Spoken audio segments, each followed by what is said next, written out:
इस कार्यक्रम के प्रायोजक हैं श्री नरेंद्र शकुंतला, कमलेश अनुराधा, गिरीश अंजू, अनुराग प्राशी, अरहम, नेहरा वेद, बाबूलाल जी, गिरनीबाई परिवार, ग्रेटर बाबा परिसर, इंदौर। श्रीमान ओम प्रकाश प्रभादेवी सेठी, श्रीमान संदीप सविता सेठी, श्रीमान सचिन अमिता, यशस्वी लहर अवयुक्त अव्यान एवं समस्त सेठी परिवार, गुवाहाटी, बेंगलोर। श्री विजय, श्रीमती वाणी छावड़ा, किशनगढ़। श्री हेमंत सेठ, बांसवाड़ा। श्रीमती चंद्रकांता, श्री भरत, श्रीमती ऋतु जैन, इंदौर। मेरा नाम अंजू जैन है, मैं संचार नगर इंदौर से हूँ। मेरा प्रश्न है कि शिखर की परछाई जो है वो मकान पर नहीं पड़ना चाहिए। महाराज जी, इस बात को आप थोड़ी सी विस्तार से समझाने की कृपा करें। सीधी सी बात है कि मंदिर के शिखर का विषय है कि छाया पड़ना चाहिए कि नहीं पड़ना चाहिए। निश्चित रूप से वास्तु के शास्त्रों में आया है कि मंदिर की शिखर की छाया हमारे किसी रहने वाले घर पर नहीं पड़ना चाहिए,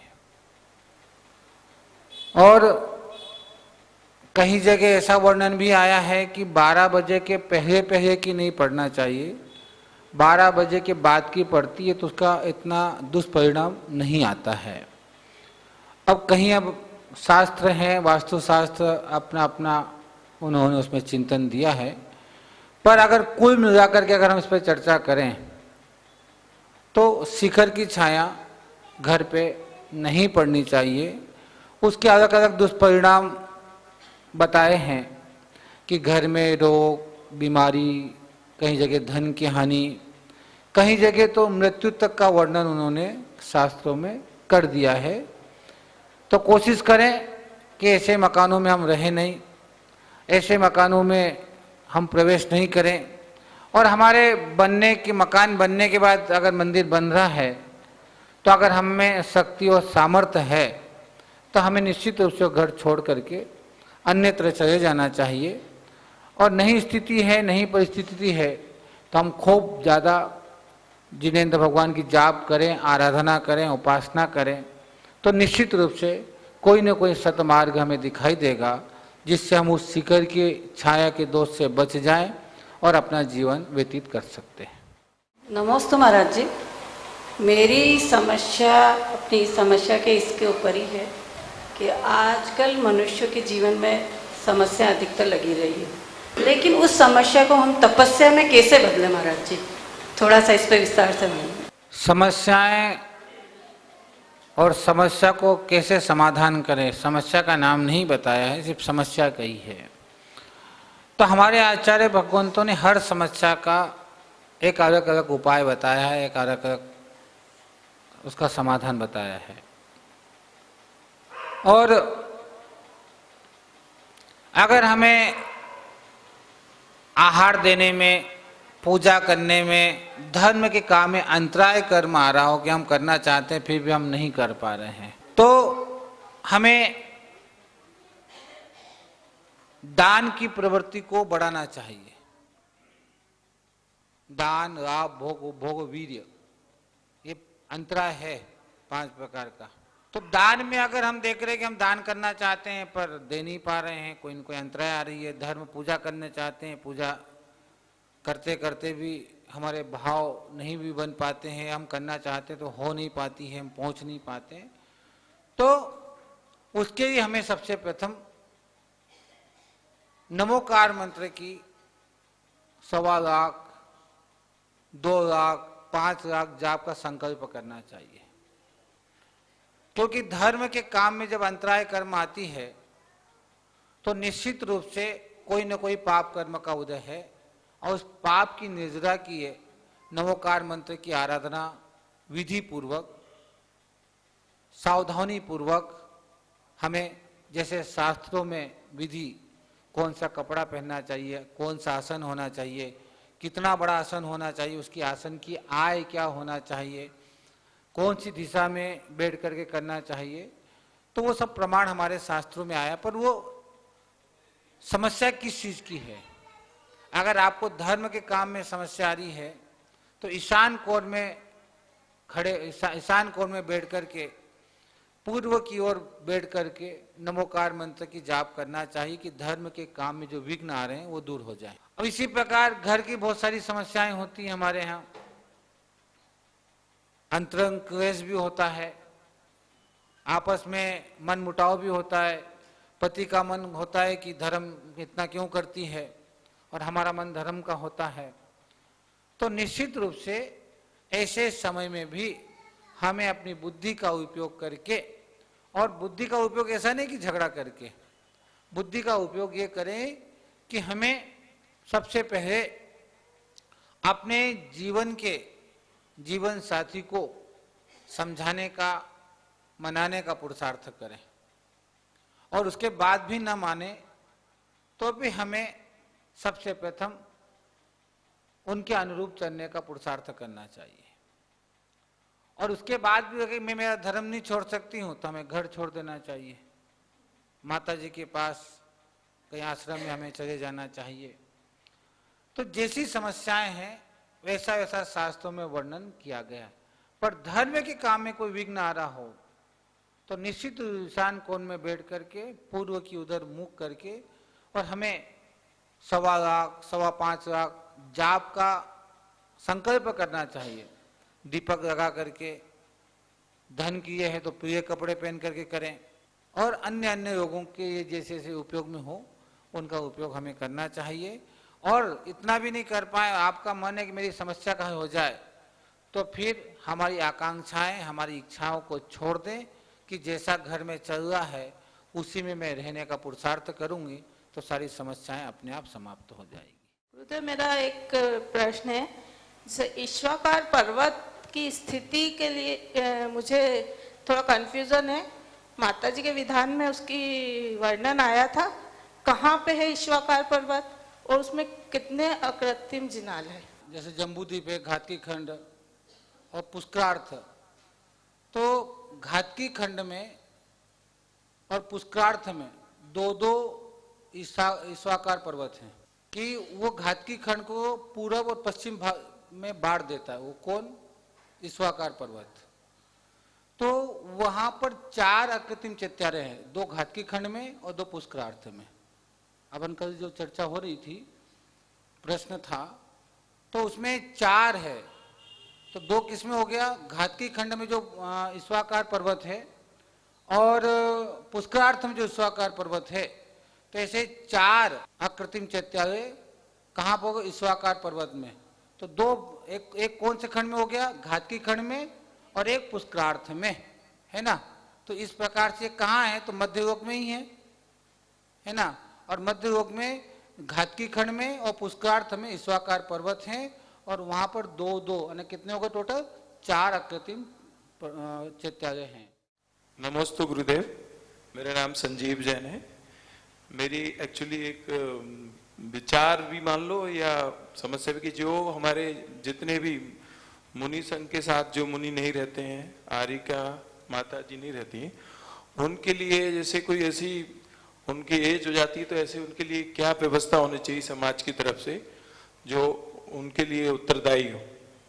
ये मेरे मन का विचार मतलब काफी दिन से है, तो मैं आपसे समाधान चाहता हूँ।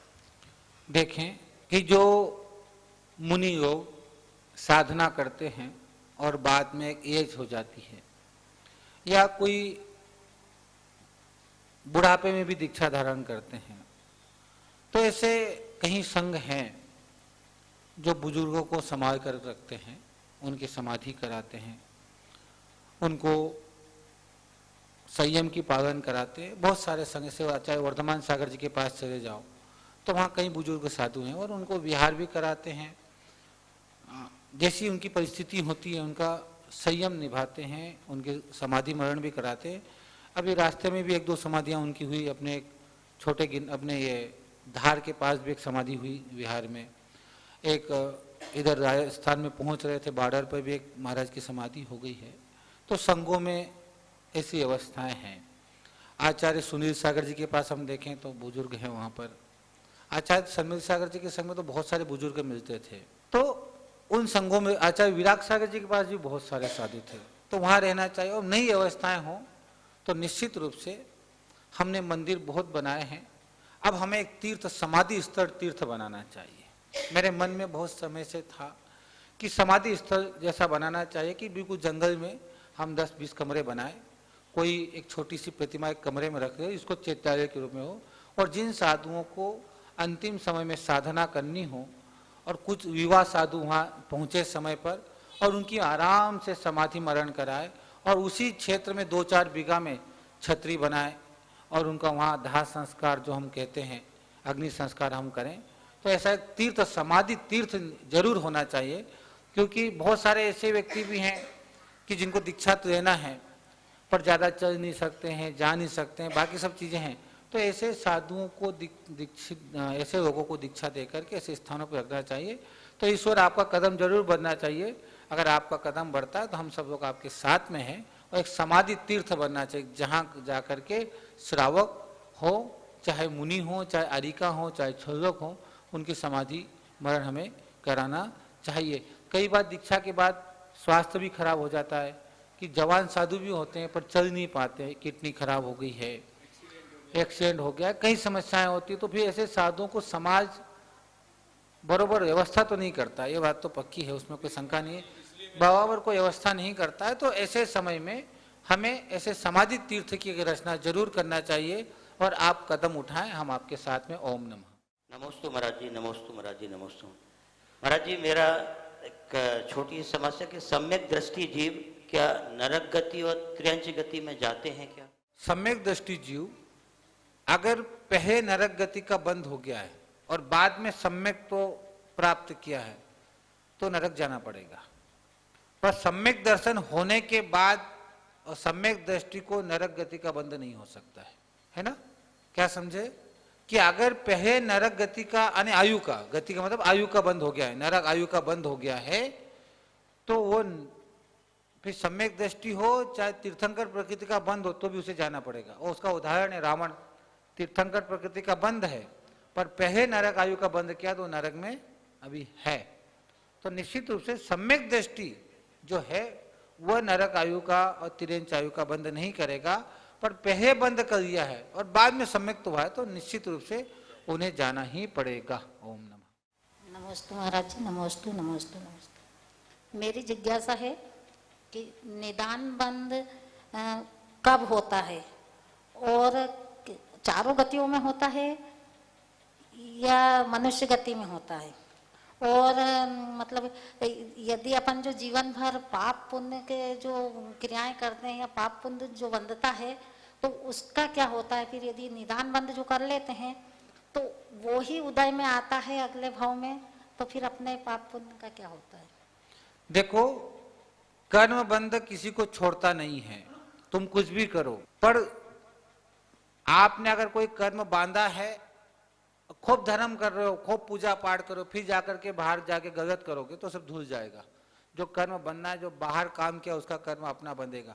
निदान बन का एक अच्छा उदाहरण, हमारे पास एक मुनिराज थे, वो साधना कर रहे थे, शास्त्र में आया है, साधना कर रहे थे, ऊपर से एक विमान जा रहा था, तो मुनिराज के मन में आ गया देखो कितना वैभवशाली है, कितना वैभवशाली है और कितना इनके पास धन है। और वहीं उसी समय निदान किया, आयु कर्म का बंद हुआ और वो मुनि फिर राजा महाबल बने, राजा महाबल बने। अब वो ऐसा कहते हैं कि अगर वो निदान बंद नहीं करते तो शायद उसी भाव से मोक्ष चले जाते, इतनी साधना थी उनकी, पर वो राजा महाबल बने। फिर वो सोचो कि निदान बंद कभी नहीं करना, और निदान बंद सभी जीवों को होता है, किसकी क्या है, पर ये मनुष्य भाव का उदाहरण तो हमारे पास में चारों गतियों में नरक का कैसे होगा वहां निदान बंद? हाँ, कैसे करेंगे वहां?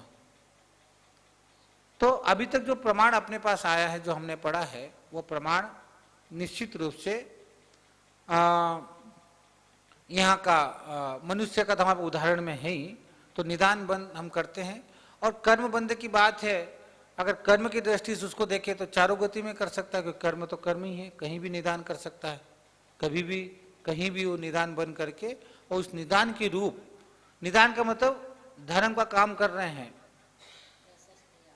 है ना? तो धर्म का काम कर रहे हैं तो निश्चित रूप से धर्म के काम करते करते करते हमने पूजा करते करते, वो पूजा का फल तो मोक्ष था, और हमने निदान कर दिया कि मुझे राजा बनना है, तो राजा भी बन जाएगा वो, है ना। तो इससे कहते हैं कि जो पूजा पाठ करते तो कोई निदान नहीं करें। निदान का मतलब कुछ मांग इच्छाएं नहीं करें कि मैं ऐसा हो जाऊंगा या मैं ऐसा बन जाऊंगा, तो ऐसा निदान बन। हम कहते हैं हाय मैं मर जाऊंगा, मेरे क्या होगा, ये भी नहीं करना चाहिए। अगर उस समय कोई ऐसा आयु कर्म बंद हो तो फिर वैसी गलती हमको मिलती है। तो किसी प्रकार की कोई बातों को ऐसा ये करके हमें जीवन में नहीं करना चाहिए। ये सब निदान बंद के कारण है। ओम नमः। करती इनकलाब इंदौर। नमस्ते महाराज जी, मेरा विषय यह है कि अभी मैं करीब राजस्थान के अंदर पूरे तीर्थ क्षेत्र में गया था, तो वहाँ देखा कि 900 साल पुराना जो स्थान है, पूरे मंदिर बंद पड़े हुए हैं वहाँ पर 900 साल। तो उसके लिए क्या? अगर 900 साल से बंद पड़े हैं और हमें वहाँ जाकर के समाज को जागृत करना चाहिए। समाज को जागृत करने के साथ तीर्थ क्षेत्र कमेटी है और अन्य अन्य जो कमेटियां हैं जो तीर्थों का काम करती हैं, उनको हमें सूचना देना चाहिए। और हमें बहुत ज़्यादा दर्द हो रहा है तो हमें वहाँ एक पुजारी की व्यवस्था अपनी तरफ से कर देना चाहिए कि कम से कम मंदिर खोल करके भगवान की पूजा तो हो सके। किसी के कहने से कुछ नहीं होगा। हम लाखों रुपया इधर उधर करते हैं खाने में, कपड़ों में, तो हमें स्वयं सब कहने के बाद भी अगर कोई नहीं कर रहा तो एक पुजारी की व्यवस्था हम कर सकते हैं। 10,000 रुपये महीना हम देंगे और कुछ नहीं करना है। सुबह भगवान का अभिषेक कर दो, सफाई करो, बस इतना ही करो, तो भी हम समझ लेना कि उसका हमारा एक शुरू करेगा तो फिर पीछे हजारों आदमी अपने आप आ जाएंगे। ओम नमः। इस कार्यक्रम के प्रायोजक हैं श्री नरेंद्र शकुंतला, कमलेश अनुराधा, गिरीश अंजू, अनुराग प्राशी, अरहम, नेहरा वेद, बाबूलाल जी, गिरनीबाई परिवार, ग्रेटर बाबा परिसर, इंदौर। श्रीमान ओम प्रकाश प्रभादेवी सेठी, श्रीमान संदीप सविता सेठी, श्रीमान सचिन अमिता, यशस्वी लहर अवयुक्त अव्यान एवं समस्त सेठी परिवार, गुवाहाटी, बेंगलोर। श्री विजय, श्रीमती वाणी छावड़ा, किशनगढ़। श्री हेमंत सेठ, बांसवाड़ा। श्रीमती चंद्रकांता, श्री भरत, श्रीमती ऋतु जैन, इंदौर।